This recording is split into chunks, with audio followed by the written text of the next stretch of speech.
আসসালামু আলাইকুম আপু আর ভাইয়ারা, আপনারা কেমন আছেন? আলহামদুলিল্লাহ, আমরা ভালো আছি। এখন আমি একটা সহজ রেসিপি আপনাদের সাথে শেয়ার করব, পাট শাকের। এখন চুলায় আমি কড়াইটা বসাবো। কড়াইয়ের মধ্যে সব পাট শাকগুলো দিয়ে দিব। এর মধ্যে পেঁয়াজ কুচি অ্যাড করব,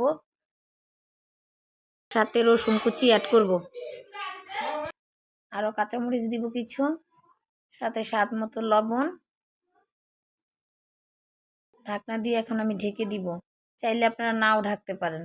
এখন এটাকে আমি নাড়াচাড়া করব কিছুক্ষণ। পানিটা শুকিয়ে গেলে এটাকে আমি নামাই ফেলবো চুলা থেকে।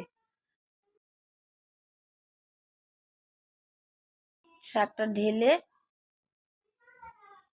ফেলবো। এখন আমি কড়াই বসাবো। কড়াইয়ের মধ্যে কিছু তেল দিব, সাথে কিছু রসুন কুচি দিব, তার সাথে কিছু পেঁয়াজ কুচি অ্যাড করব।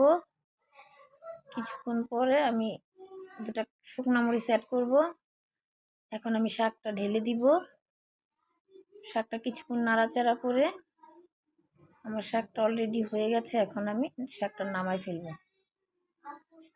সবাই আমাদের চ্যানেলটিকে সাবস্ক্রাইব করবেন, ভিডিওটাতে লাইক কমেন্ট শেয়ার করবেন, আমাদের পাশে থাকবেন।